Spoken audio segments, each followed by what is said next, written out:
Cette vidéo est le résumé ou le compte-rendu d'une masterclass que j'ai délivrée il y a quelques jours à l'Université permanente de Nantes à l'occasion de la célébration de son 25e anniversaire.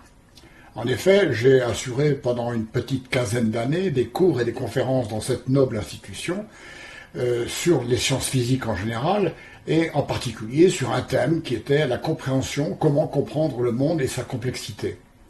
Et durant ces cours, qui s'adressaient à un public très varié, je me suis rendu compte, j'ai eu pas le problème, mais il y a eu d'emblée un problème à gérer, c'est à savoir le rôle des mathématiques.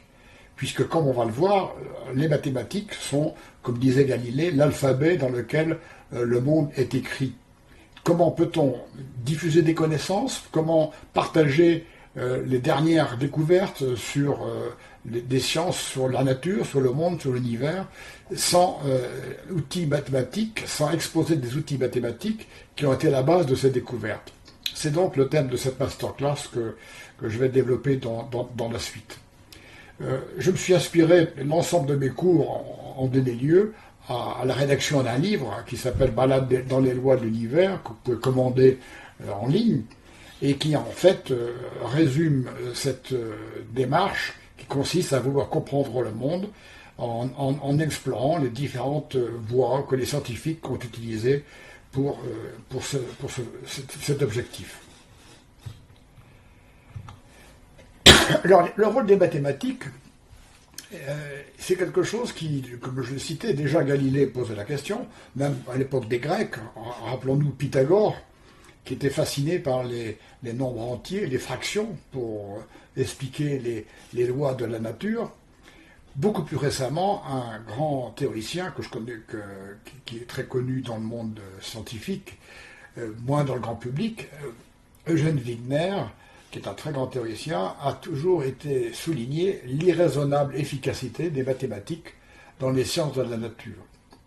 Il a toujours été épaté, comme quoi les mathématiques étaient un langage finalement abstrait, généré par les cerveaux humains, pouvait s'adapter à la description de l'univers qui nous entoure dans toute sa complexité, et on va voir plus tard que même quelquefois les mathématiques en savent plus que nous sur le monde qui nous entoure.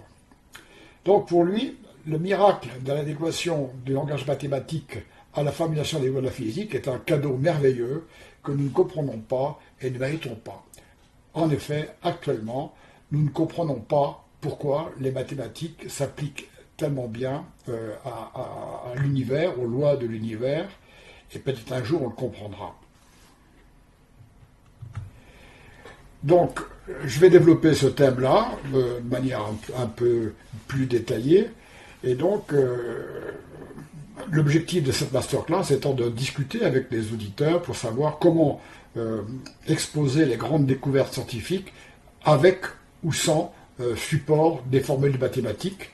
La plupart des ouvrages de vulgarisation en général suppriment les équations de leurs exposés, dans la mesure où les éditeurs disent que dès qu'on écrit une formule, on perd un millier de lecteurs.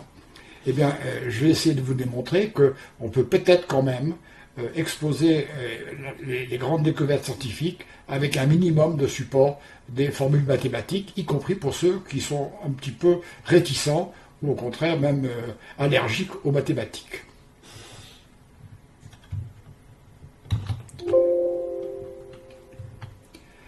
Alors d'abord, on va se poser la question de la compréhension du monde. Les mathématiques sont des outils pour comprendre le monde. Quelle est cette étrange nature, aurait dit Pascal, de l'homme qui cherche à comprendre le monde? Il y a de multiples réflexions à ce sujet-là, depuis l'époque des Grecs jusqu'à nos jours, avec des mythes, comme le mythe de Prométhée, qui voulait voler le feu de la connaissance, ou bien le mythe du jardin de l'Éden, où Adam et Ève cherchaient à cueillir les fruits de l'arbre de connaissance. Donc il y a une tendance générale de l'Homo sapiens à comprendre le monde qui les entoure, qui va bien au-delà de celle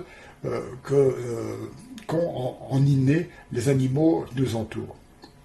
Alors pourquoi ça? Bah, d'abord, quand on était à l'époque préhistorique, mieux valait comprendre un petit peu le monde pour s'adapter à son environnement, le cycle des saisons, la nuit, le jour, le froid, enfin tout un phénomène physique actuellement.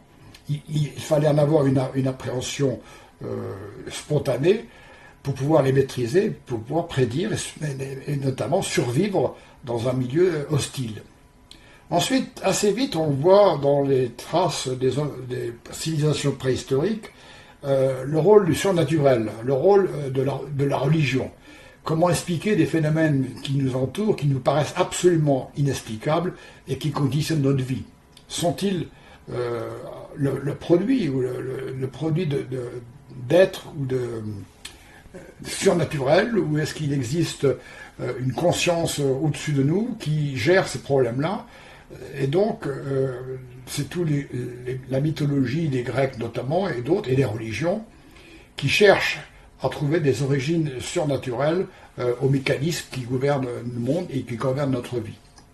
Ensuite, au fur et à mesure où la technologie s'est développée, de la charrue à la bombarde, à la machine à vapeur et à l'ordinateur, eh bien, si l'on veut vraiment, dans une civilisation, utiliser les outils technologiques qui sont mis à disposition, mieux vaut en comprendre en partie les bases, sans avoir exactement toutes les bases de la mécanique quantique, mais au moins comment ça marche. Et puis, quand on est dans une démocratie, on vote, et quelque part, les choix de société résultent d'une certaine forme de voie démocratique. Or, les choix de société actuels sont des choix très scientifiques. Faut-il ou pas développer l'énergie nucléaire? Les pesticides, les OGM, énormément de problèmes, les développements de la téléphonie mobile 5G, etc., sont des problèmes de choix de société, mais qui sont basés sur des connaissances scientifiques. Comment discuter et avoir une opinion éclairée sur ce sujet-là si on n'en connaît pas les bases scientifiques? Et puis ensuite, il y a tous les gens qui viennent dans des universités permanentes, non pas pour ces nobles causes que je viens d'énumérer, mais tout simplement parce que c'est la joie de connaître, la joie d'apprendre, et on peut très bien aimer suivre des cours de sciences et que faire de la peinture sur soi ou du jardinage, tout ça pour un problème de développement personnel.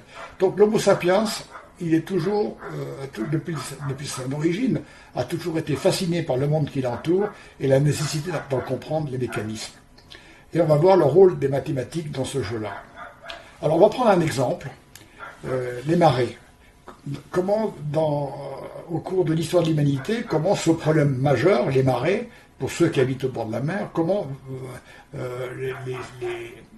les humains vont-ils aborder ce problème-là pour en comprendre les mécanismes? Donc, il y a le premier niveau, c'est ce qu'on appelle la prédire sans comprendre. C'est-à-dire qu'il suffit de se poser au bord de la mer et de noter les marées, leur périodicité, leur intensité. Donc, vous pouvez très bien, après une certaine expérience, établir des régularités et donc prédire le rythme des marées sans les comprendre. C'est tout ce qui se passait avant le Moyen-Âge, en gros. Ensuite est arrivé l'ère moderne, que j'appelle, de la scientifique, avec Galilée Newton, à la fin du XVIIe, début du XVIIIe siècle, qui ont élaboré des lois universelles, notamment la loi de la pesanteur, et donc Newton s'est attaché à étudier les phénomènes des marées sans complètement le maîtriser, en disant que tout ceci résultait de l'attraction de la Lune et du Soleil sur les masses d'eau de la mer, et qui était donc à l'origine des marées. Donc il y avait un niveau de compréhension supplémentaire, puisque là on abordait les causes des marées, sans pouvoir forcément décrire précisément les valeurs.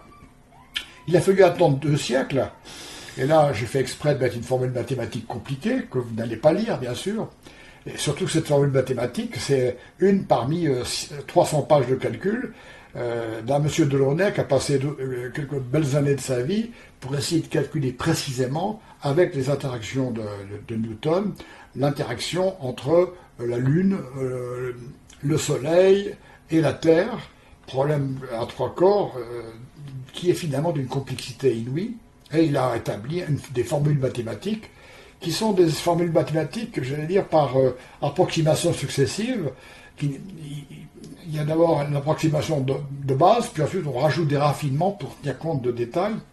Et puis il a arrêté au bout du 6e cycle parce que, non pas que c'était fini, qu'on avait la solution, mais tout simplement c'est que le processus convergeait tellement lentement qu'il n'avait plus la force ni le courage de continuer le calcul. Donc là on est dans la phase, j'allais dire, prédiction-calcul, c'est-à-dire qu'on a une loi, on essaie de l'appliquer et d'essayer de comprendre pourquoi la loi est à l'origine des phénomènes que l'on observe. Mais là, ça restait encore une vision partielle du monde. Parce que les marées, c'était sur Terre, c'était lié à un contexte très particulier, le Soleil, la Lune. Il a fallu attendre un siècle supplémentaire avec Einstein, et je fais exprès de mettre une formule compliquée, on en parlera tout à l'heure, qui, dans le cadre de sa grande théorie de la relativité générale, a montré que tous ces phénomènes dits de pesanteur, qui sont liés à la fraction entre les masses de la mer ou du Soleil ou de la Lune, ne sont qu'un cas très particulier de la courbure de l'espace, et que tous les mouvements dans l'univers ne sont que des mouvements d'objets qui suivent ce qu'on appelle les géodésiques, les courbes de niveau du champ de pesanteur. Donc, à la fin, on aboutit à une formule à une compréhension vraiment générale, puisque les marées ne sont plus un phénomène particulier, mais sont un phénomène général, comme on inclut dans une théorie de l'univers dans son ensemble. Donc voilà les différents niveaux. On peut prédire sans comprendre, on peut trouver des causes des causes secondes aux événements. On peut commencer, si on a une théorie mathématique, à les calculer. Et puis l'idéal, c'est d'arriver à immerger les phénomènes que l'on observe dans une théorie beaucoup plus globale, pour comprendre le monde dans son ensemble, et non pas par petits bouts, mais par petits éléments.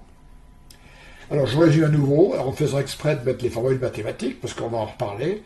En fait, dans cette démarche-là, vous voyez qu'il va de plus en plus dans l'analyse et la compréhension du phénomène des marées.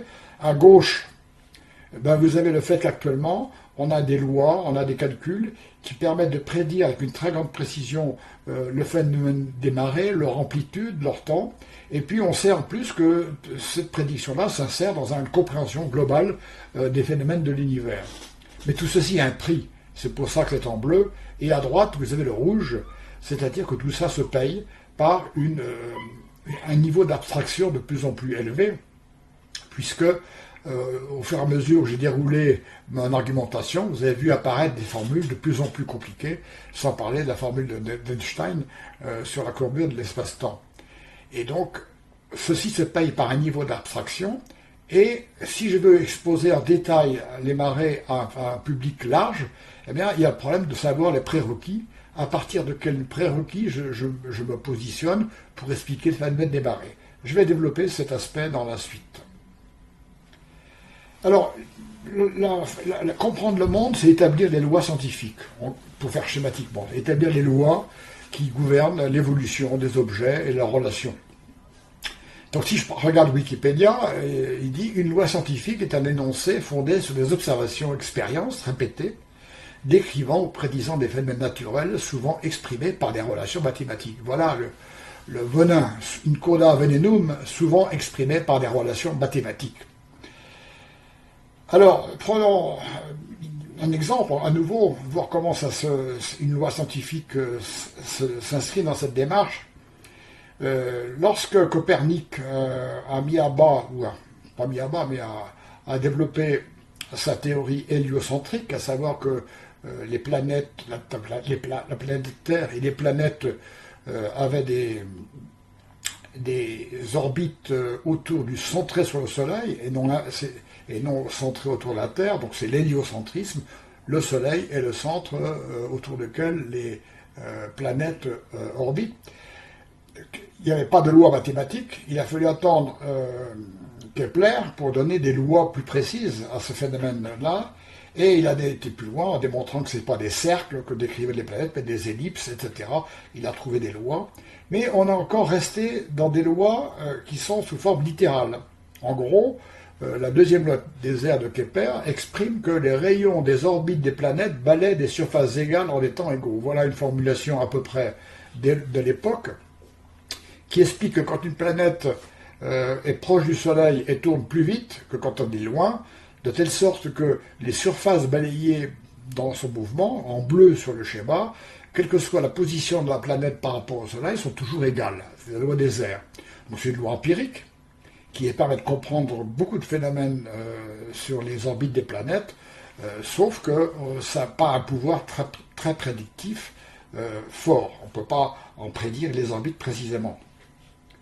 Il a fallu attendre plus tard Newton et les formules mathématiques pour en faire une loi vraiment universelle qui s'exprime sous forme mathématique et qui permet le calcul prédictif. Alors j'ai écrit à droite cette formule qui dit que la dérivée à gauche de l'air balayé par la planète, en bleu sur le schéma, elle est donnée par cette équation différentielle et dont la solution donne l'évolution de l'air balayé au cours du temps est égale à pi AB, qui est la surface de l'ellipse, t le temps du calcul, et t c'est la période globale de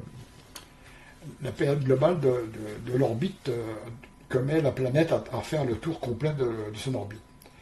Là, on est dans un registre beaucoup plus précis, qui contient à la fois l'expression littérale de Kepler, mais qui permet des calculs très précis au cours du temps. On peut résoudre ça et donner des valeurs précises aux grandeurs.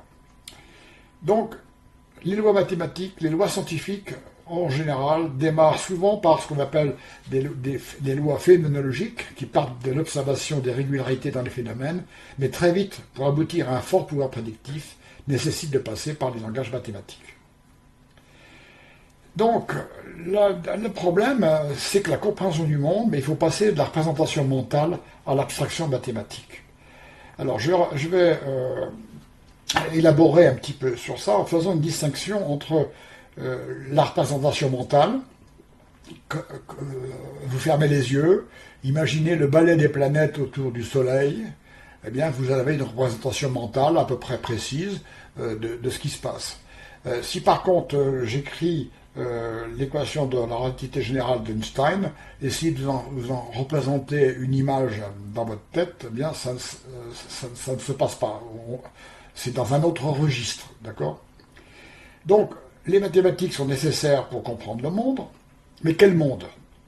Est-ce que c'est le monde? Est-ce que c'est le monde que nous observons? Est-ce que c'est le monde dans son ensemble? Est-ce que nous avons accès à la réalité de l'univers dans son ensemble, ou simplement à quelques fenêtres, disons, et est-ce que les représentations que nous en faisons correspondent à la réalité? C'est un vieux problème que Platon aussi avait déjà développé sur la différence entre le monde des idées et le monde réel.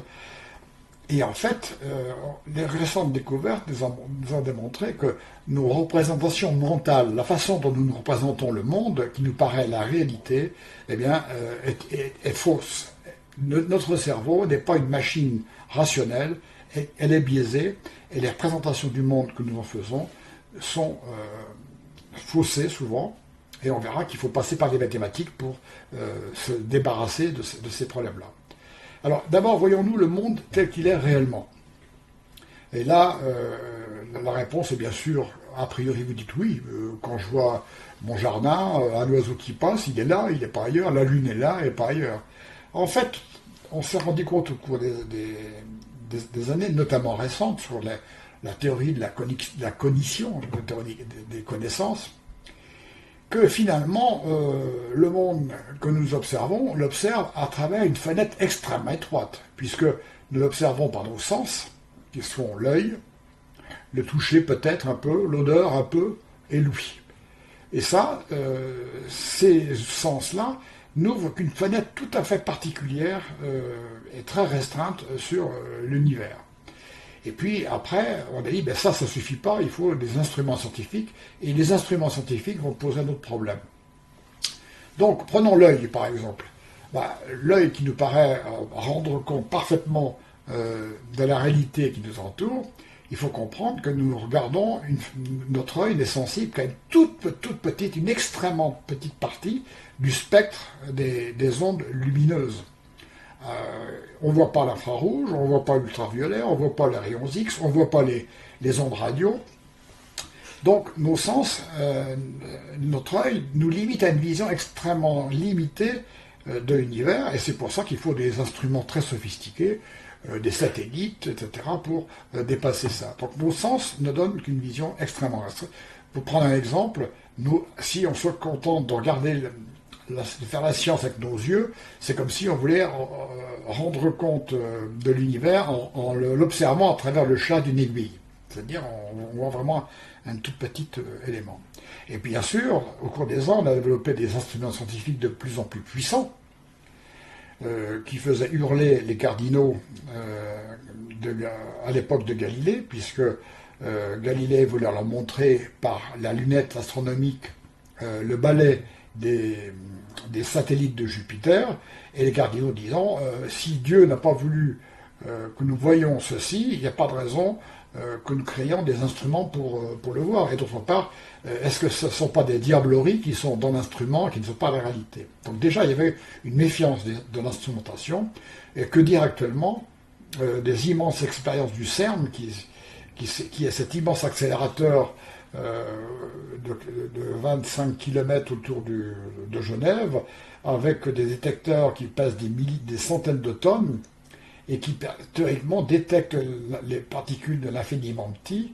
Quel est le rapport entre cette détection et la représentation des objets quantiques que nous pouvons en faire? Donc voilà déjà un obstacle. Mais si ça n'était que ça, on est encore dans le registre où nos représentations mentales, même si elles sont limitées, sont basées sur le fait réel. En gros, nos yeux sont des caméras qui rendent compte de la réalité qui les entoure, même s'il n'y a pas toutes les ondes qui sont représentées. Les connaissances récentes dans le domaine de la cognitive vont nous décevoir un peu plus, puisqu'ils ont démontré que le cerveau n'est pas une caméra passive, notre système visuel n'est pas une caméra passive, et qu'au contraire, tout ce que nous percevons est complètement travaillé, trituré, réinterprété par notre cerveau, et que l'impression visuelle n'est pas simplement la simple transposée de ce que prendrait une caméra. Alors des exemples sont multiples. Eh bien, par exemple, cette image célèbre, où vous avez ici une ombre portée sur un damier de cases blanches et noires, ou grisées, très grisées. Vous avez à gauche, vous avez ici au milieu la case petit b, qui est à l'ombre, et au fond à droite, vous avez la case petit a. Eh bien, il est évident, votre œil vous dit, et votre cerveau vous dit que ces deux cases-là n'ont pas du tout la même couleur. Et en fait, si vous faites un zoom, ce que j'ai fait de manière par l'ordinateur, qui lui n'est pas biaisé, eh bien, vous avez à droite les deux zooms sur les deux grandeurs, et vous voyez que les deux cases ont exactement le même niveau de gris. Donc votre cerveau fait une interprétation globale de l'image, interfère, et donc va générer ce qu'on appelle des illusions d'optique, qui sont extrêmement nombreuses et qui sont symptomatiques du fait que notre cerveau retravaille l'information et souvent la déforme. Un autre exemple bien connu aussi de cette image-là, c'est le fait que notre système visuel ne comporte dans la rétine, c'est pas des neurones, mais des bâtonnets ou des cônes, ne comporte à la rétine des cellules sensibles à la couleur que dans le centre de l'image, que dans le centre. Donc normalement, quand on regarde un paysage, eh bien, seul le centre devrait être coloré, tout le reste devrait être en gris. En fait, notre cerveau, fort de son expérience, voit effectivement la partie colorée au centre de sa vision, mais ensuite génère des images correspondant à ce qu'il estime correspondre à ce que ça devrait être si le système visuel pouvait les voir. Donc il y a une surinterprétation de l'environnement. Et je ne vais pas faire tourner cette visio-là. Sachez que c'est une visio que vous pourrez trouver sur Internet et qui montre que quand nous observons le monde, nous l'observons avec des idées préconçues, Et en particulier, cette visio-là, vous pourrez la faire chez vous, on vous demande de compter le nombre de passes que les personnes en blanc, en t-shirt blanc, vont effectuer, le nombre de passes avec le ballon. Et puis on vous posera une autre question après cette vidéo-là, et vous verrez que le fait de centraliser votre objectif sur la perception du nombre de passes, vous avez fait complètement occulter un grand nombre d'observations. Ça arrive souvent en science, que quand on cherche quelque chose, on se focalise sur cet objectif-là, et on oublie tout le contexte, et on laisse passer des phénomènes extrêmement importants. Donc notre cerveau, le monde que nous percevons, la représentation du monde que nous faisons dans notre cerveau ne correspond pas à la réalité. Elle est réinterprétée par notre cerveau. Et ensuite, il y a un autre paramètre qui va se greffer, c'est le fait que ce fameux cerveau qui réinterprète le monde, notre système visuel, celui qui fait des présentations mentales, eh bien, il a été construit au cours des ans, au cours des millénaires, au cours des milliards d'années, par l'évolution de la vie. Nous partageons cette capacité à interpréter le monde autour de nous avec les animaux supérieurs, tout parce qu'eux aussi ont des problèmes de survie, de fuite du danger, etc. Donc, nous avons un système de connaissance, de représentation mentale de notre monde qui est adapté, j'allais dire, au monde préhistorique, c'est-à-dire à un monde dont les dimensions sont de l'ordre du mètre, les poids ou les masses de l'ordre du kilo, et les temps des temps de secondes, puisque notre système visuel était limité au millimètre sans microscope, dans l'infiniment petit, et puis à la rigueur, les Grecs avaient une petite estimation de la taille de la Terre et de la distance Terre-Lune. Voilà, c'était le monde tel que notre cerveau a été dressé par des milliers d'années, milliards d'années presque, pour interpréter. Donc c'est un monde qui est conditionné par notre cerveau, je veux dire, darwinien. Si maintenant vous ajoutez des instruments scientifiques de plus en plus sophistiqués, on va élargir de manière extraordinaire les échelles du monde avec lequel nous l'observons. Vers l'infiniment petit, nous sommes descendus non pas au millimètre, mais au milliardième de millimètre, vers l'atome, vers les particules élémentaires, et vers l'infiniment grand, nous sommes vers l'univers avec ces milliards d'années-lumière observables. Donc là, nous avons complètement élargi, avec des instruments, notre vision du monde, et pour ce faire, l'évolution ne nous a pas doté de moyens supplémentaires. Nous avons toujours notre cerveau darwinien qui est adapté à la distance de quelques mètres, etc. Donc, la science a élargi notre vision du monde sans que nous ayons les outils pour nous les représenter. Et c'est là qu'interviennent les mathématiques. En effet, sur ce schéma-là, je vous montre en jaune la partie, j'allais dire, qui est à notre échelle et qui correspond à ce qui est nécessaire de se représenter dans le monde pour survivre depuis l'époque préhistorique et qui a conditionné notre cerveau. Par contre, le reste, à gauche ou à droite, eh bien, on l'observe par l'instrumentation et ça donnait lieu à des théories tout à fait particulières, la mécanique quantique pour l'infiniment petit, la relativité générale pour l'infiniment grand, eh bien, pour lesquelles notre cerveau est inadapté. On ne peut pas se faire de représentation mentale simple de l'infiniment petit et de l'infiniment grand. Alors si on ne peut pas se représenter, comment peut-on le gérer? Comment peut-on l'étudier? Comment peut-on le provoquer lors d'expériences? Donc la conclusion, je la réimprime, notre cerveau est inadapté pour se représenter l'infiniment grand et l'infiniment petit, mais peut-on le comprendre, cet infiniment grand, infiniment petit? Et là, je vais faire référence à un ouvrage très récent que je vous recommande fortement, qui est de Dehaene, C.S. Dehaene, qui s'appelle Le rectangle de Lascaux, qui est publié chez Odile Jacob. Et alors, ici, dans son livre, il montre plusieurs images des peintures rupestres de Lascaux. Ces peintures-là sont quelque part représentatives de l'évolution de l'Homo sapiens et donc dans sa capacité à se représenter le monde qui l'entoure. Représentation à gauche d'un bison, et en même temps avec une certaine extension vers l'imagination, vers la religion peut-être, puisque ces animaux-là, quelquefois, ont des excroissances, comme le cerf à droite, qui sont non physiques, mais qui correspondent peut-être à des imaginaires, ou peut-être à des représentations symboliques. Mais là, on reste en gros dans le monde tel qu'il est perçu, tel que nous pouvons nous représenter, avec quelques extrapolations.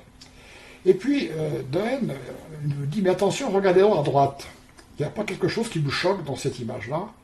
Vous voyez apparaître un rectangle, et vous voyez aussi apparaître des taches jusqu'à nombre 12 taches. Je crois 3, 6, 9, 12 taches.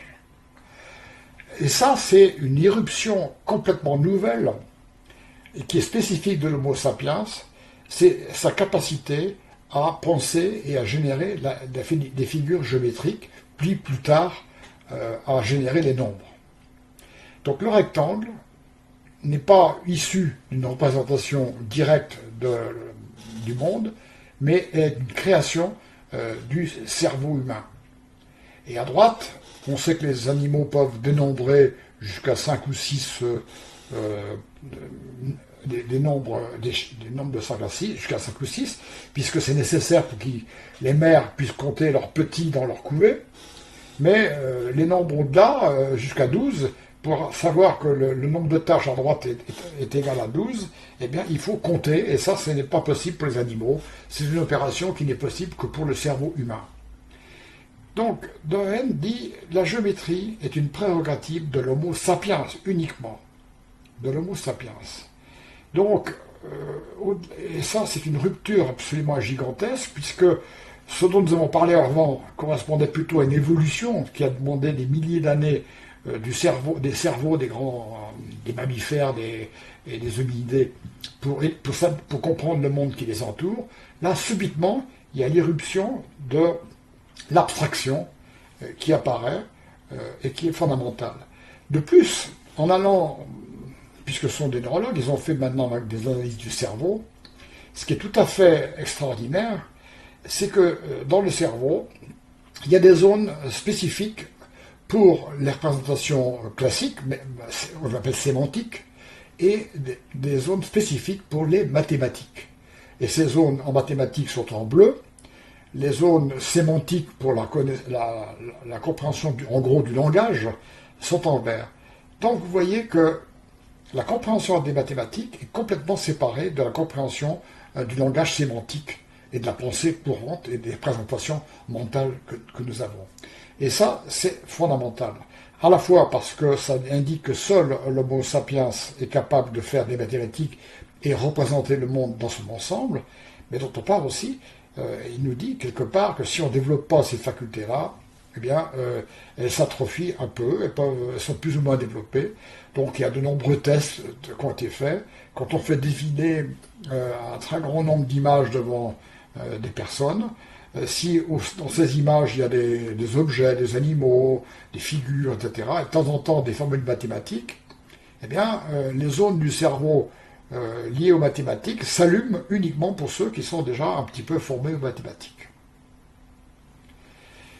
Alors, en résumé, quand on veut faire de la science et qu'on veut décrire ou représenter le monde qui nous entoure, ben, il y a des connaissances sémantiques qui sont liées à l'usage d'un objet ou au sens des mots.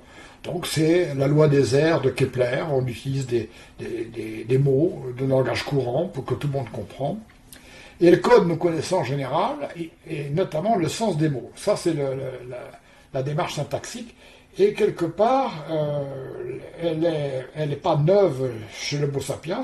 Chez les animaux développés, on retrouve des embryons de ces compréhensions, des connaissances sémantiques, puisque les bonobos, où il y a des animaux, des chimpanzés qui comprennent le langage des signes, qui sont capables de reconnaître des lettres, des symboles. En revanche, ce que Dehaene a démontré ses équipes, c'est que ces mêmes animaux-là sont incapables de reconnaître un rectangle ou les symboles géométriques auxquelles notre cerveau est sensible. Donc, d'après Dehaene, les connaissances mathématiques s'appuient sur un jeu d'idées simples, partagé par tout Homo sapiens, tout le monde est capable de faire des mathématiques, nombres, symboles, lignes, espaces, que le cerveau recombine pour engendrer des objets nouveaux. Donc là, il y a une irruption absolument phénoménale qui indique d'abord que nous sommes une rupture de tout le reste de l'évolution par la création de ce langage mathématique, et que l'extraordinaire est donc que ce langage mathématique, qui n'est pas du tout adapté forcément à l'environnement immédiat, soit si efficace pour décrire le monde. Alors abordons ce système-là, le lien entre les mathématiques et le système solaire. Je vais reprendre cet exemple-là, à nouveau pour voir comment les mathématiques se greffent dans la compréhension que nous avons du système solaire. Et nous allons voir que ce niveau de compréhension va être de plus en plus approfondi, au départ approximatif, puis de plus en plus approfondi pour aboutir à la formulation mathématique qui est la seule complète et précise. Donc, si on se met à l'époque des Grecs, le géocentrisme, le Soleil tourne autour de la Terre, ça correspond tout à fait à la représentation mentale que nous avons. Nous voyons le Soleil se lever, nous voyons le Soleil se coucher, donc c'est le Soleil qui tourne autour de nous, c'est évident. Sauf que quand on regardait les trajectoires des planètes, c'était pas tout à fait identique. Donc, niveau zéro, j'allais dire, l'observation, j'observe que le Soleil tourne autour de la Terre. Bon. Différents phénomènes vont amener des gens comme Copernic et puis Kepler pour expliquer ces fameuses trajectoires bizarres des planètes. Ben non, c'est pas ça. C'est la Terre et les autres planètes qui tournent autour du Soleil. Donc ça, c'est un niveau de représentation mentale. Il faut se rendre compte que cette représentation mentale, pour les contemporains de Copernic et Kepler, était un saut énorme, puisque il faut quand même faire un niveau d'abstraction pour imaginer que quand le Soleil se couche, c'est pas que le Soleil se couche, c'est la Terre qui tourne. Vous voyez. Donc il y a vraiment un saut déjà conceptuel. Mais on est encore dans la représentation mentale que l'on peut se donner. Sachant que cette formulation, elle est pas fausse, mais elle est extrêmement approximative, parce que c'est pas la Terre qui est autour du Soleil. Newton et Galilée ont établi les lois de la gravitation universelle, et je vous donne la formule qui explique la relation entre la force d'attraction entre la Terre et le Soleil à gauche, F avec la petite flèche, à droite, la formule mathématique qui donne la façon dont le rayon de l'orbite entre la Terre et le Soleil évolue à partir d'une formule mathématique, une dérivée seconde, la masse de la Terre, la masse du Soleil. Donc ça, c'est une formule mathématique déjà assez sophistiquée, mais elle porte en elle une explication plus profonde et à la fois plus précise de ce que Copernic et Kepler, parce que ce que cette formule-là démontre, c'est pas que le Soleil, la Terre tourne autour du Soleil, c'est que le Soleil et la Terre tournent tous les deux autour de leur centre de gravité, leur centre de masse. Les deux tournent autour comme un... Sauf que l'un est tellement gros que le Soleil, qui ne bouge presque pas, alors que la Terre est très légère, elle fait des grandes orbites. Imaginez deux danseurs, qui peseraient 200 kg et l'autre qui serait 40 kg, eh bien, quand ils valsent, eh bien, le centre de gravité, de rotation, c'est pas forcément le milieu entre les deux, mais il est plutôt centré sur la personne la plus lourde. Donc il y aura une animation, si vous allez, vous pouvez cliquer et faire montrer en quoi la Terre et le Soleil ne tournent pas, tournent autour d'un centre de masse qui est la croix en rouge. Le centre de masse entre la Terre et le Soleil, il est dans le Soleil. Et enfin, Einstein, à nouveau, avec sa grande équation, a démontré que ce mouvement-là que vous avez illustré à droite dans la figure, eh bien, résulte du fait que le Soleil et la Terre déforment l'espace et que les objets dans cet espace-temps suivent des trajectoires qu'on appelle géodésiques, dont les équations sont données par la formule à gauche. Donc voilà comment, à nouveau, une illustration, comment partant du langage commun, de l'observation courante, à la réflexion plus approfondie, plus la formulation mathématique déjà sophistiquée, on va de plus en plus vers une meilleure compréhension, une meilleure précision, une meilleure prédiction du phénomène, tout en perdant de la représentation mentale, parce que autant on peut se faire une représentation mentale du géocentrisme ou de l'héliocentrisme, peu de gens sont capables de se faire une représentation mentale des équations d'Einstein. Alors, les sociologues et philosophes, notamment de l'école française, on dit ça c'est très bien, les mathématiques et tout ça, mais finalement, qu'est-ce que c'est que les mathématiques? Est-ce que c'est pas un langage codé particulier pour exprimer des observations, et que ce langage codé, finalement, et quelquefois certains étaient un petit peu critiques, disons, c'est un peu comme le langage des notaires. Hein. Les notaires ont un langage qui n'est pas un langage courant, mais qui leur permet d'être plus précis dans la description des actes qu'ils ont à rédiger, et en même temps, se disaient aussi ces sociologues et philosophes, ça permet aussi que les notaires puissent se conserver un langage à eux qui n'est pas accessible à tout le monde. Et donc les mathématiques, ce serait qu'un langage codé, très pratique pour exprimer les grandeurs des sciences, mais qui n'est qu'un langage codé, et surtout ce serait un langage qui serait peut-être codé exprès pour que les scientifiques restent entre eux et débattent entre eux sans que le public puisse s'en mêler. Alors je vais prendre tout de suite, et je vais vous frapper. Alors si vous n'êtes pas mathématicien, vous allez peut-être avoir des zones neuronales qui vont se reposer, d'autres vont avoir des zones neuronales qui vont s'exciter un petit peu. Je fais exprès de vous balancer ici une formulation extrêmement compliquée qui s'appelle l'équation de Dirac. Alors pourquoi elle est importante, cette équation de Dirac? À gauche, vous avez sa photo, en 1925-26. Eh bien, Dirac, à l'époque, on avait déjà trouvé une équation pour le monde de l'infini pour petit, qu'on appelle l'équation de Schrödinger. Et on avait trouvé une formule pour ce qu'on appelle la relativité restreinte, qui permettait de tenir compte du fait que la lumière n'a pas une vitesse infinie. Or, l'équation de Schrödinger et la relativité restreinte étaient incompatibles, ce qui n'est pas logique. Donc Dirac a dit, essayons de faire une équation qui soit compatible avec l'équation de Schrödinger quantique et avec la relativité restreinte, avec la vitesse de la lumière. Il a mis en place cette équation qui est encadrée en rouge. Oubliez tous les symboles qui sont dedans, surtout que ce sont des matrices, des tenseurs. Sachez simplement que psi, c'est la lettre grecque de la fonction d'onde qui normalement contient toute l'information sur les particules que vous voulez étudier. Alors ça, c'est pas extraordinaire. Il a résolu cette équation-là, et effectivement, il a trouvé une formulation. Mais ce qui l'a surpris, c'est qu'il y avait 4 solutions possibles à la même équation, dans les mêmes conditions. À droite, vous aviez en vert les solutions prévisibles, 2 solutions. Alors, je passe les détails. Son équation permettait de rendre compte d'un phénomène qu'on avait observé déjà, qu'on appelle le spin. Et puis, il y avait à côté, en plus, 2 solutions en rouge, dont on ne savait pas à quoi ça correspondait.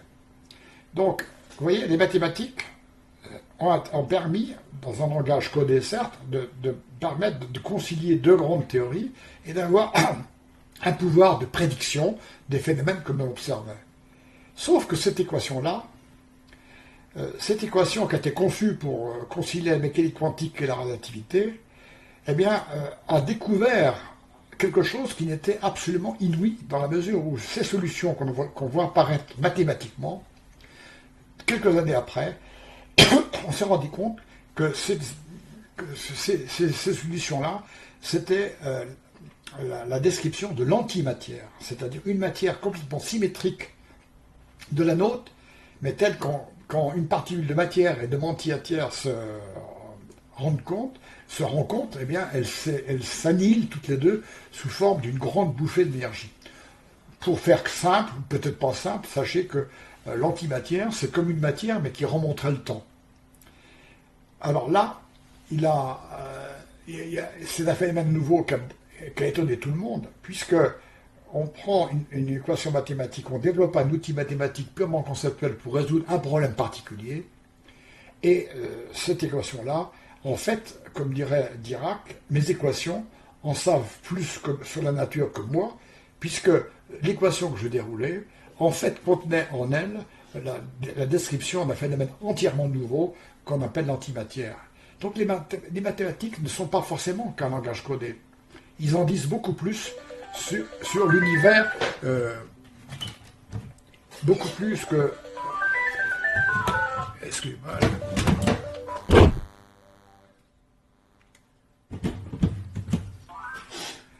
Alors, nous sommes ici devant un dilemme, qui était l'objectif de la masterclass. Excusez pour la sonnerie de téléphone.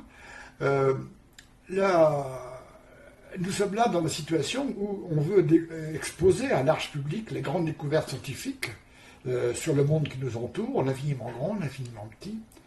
Et on a vu que qu'on n'a pas de représentation mentale possible. Seule la formulation mathématique peut être assez précise pour pouvoir découvrir ces univers nouveaux pour nous.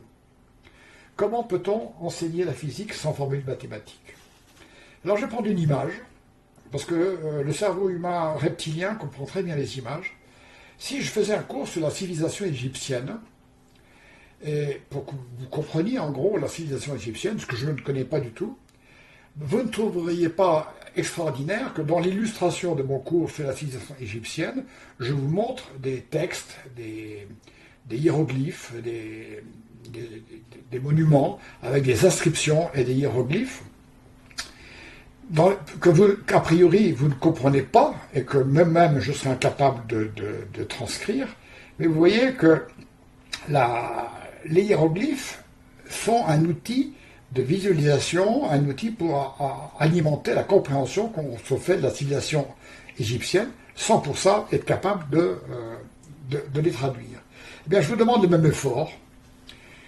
S'il ne faut pas savoir lire les hiéroglyphes pour comprendre la civilisation égyptienne, eh bien, pour comprendre la physique moderne, pour comprendre le monde, eh bien, est-ce qu'il est nécessaire de savoir résoudre les équations mathématiques qu'ils décrivent? Donc, ma réponse est non. Ma réponse est que quand je fais un cours pour connaître le monde, souvent il m'arrive d'écrire les équations, parce que d'une part, ça me permet de structurer, d'architecturer mon discours, les idées qui se succèdent, les équations qui s'emboîtent les unes dans les autres, sachant que pour certains, ce sont simplement des illustrations, et pour d'autres, verront derrière, s'ils ont quelques connaissances mathématiques, la profondeur et la connaissance plus profonde qu'on a à propos sur le monde. Donc, je garderai toujours ce principe de faire des cours au grand public dans lesquels il y a des mathématiques. Et je prends un exemple souvent pour mes auditeurs. Je dis, quand on fait le poulet pour le repas du dimanche, eh bien, dans le poulet, il y a des os. Les os, vous ne les mangez pas, ils sont inutiles a priori, mais ils sont là pour architecturer le poulet. Et un poulet sans os, c'est des bâtonnets de nuggets qui n'ont aucune saveur, aucune structure. Eh bien, pour moi, les mathématiques, les formules mathématiques dans un discours de diffusion scientifique auprès d'un grand public sont comme les os du poulet pour le poulet du dimanche. Donc voilà, on aborde petit à petit la fin de notre exposé. La science est une tentative humaine. Voilà, je vais mettre l'écran. Donc, est une tentative humaine pour accéder au réel du monde. Et ce réel du monde dépasse notre représentation mentale, parce que d'une part, notre représentation mentale est construite à partir de notre cerveau et à partir des sens qui l'alimentent, et donc est limitée parce que c'est une toute petite fenêtre sur l'univers tel qu'il est. Et d'autre part, notre cerveau n'est pas une caméra, il filtre, il réorganise, il triche quelquefois, donc le cerveau n'est pas un outil qui permet de faire une représentation fidèle du monde qui nous entoure. Cependant, il y a plein de raisonnements qui permettent quand même de se donner quelques représentations mentales. Si on veut vraiment comprendre le réel, eh bien, il faut utiliser les mathématiques qui sont absolument nécessaires pour architecturer le discours et comprendre comment les idées ont avancé dans la compréhension du monde. Mais en même temps, le prix à payer, c'est que c'est une abstraction de plus en plus importante et qui est une source de distance avec le public au plus large. Mais et je conclurai là-dessus ma masterclass, il me semble que je continuerai à faire des exposés qui a priori satisfont mon public, puisque même ceux qui n'ont pas de connaissances mathématiques y reviennent, eh bien, continuer à faire une présentation des grandes découvertes sur l'univers en architecturant mon discours sur les formules mathématiques qui servent à le concevoir et que peut-être tout le monde ne comprendra pas, mais au moins permettre à certains de comprendre que derrière, il y a une profondeur sur laquelle ils peuvent s'appuyer.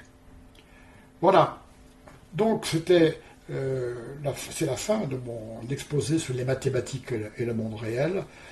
sachant qu'il y a des ouvrages qui vont beaucoup plus loin sur ce sujet-là, puisque on peut trouver des articles ou des ouvrages qui montrent qui tendent plutôt à démontrer que le monde réel est mathématique. Ce n'est pas les mathématiques qui iraient vers le monde réel, mais le monde réel lui-même ne serait-ce qu'un immense algorithme de lois mathématiques qui s'entrecroisent, qui s'entremêlent et qui conditionnent l'évolution de notre univers.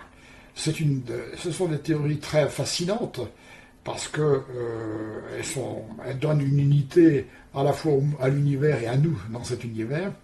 Cependant, elles posent des problèmes de fond extrêmement lourds puisque derrière tout ça se pose la question du libre arbitre.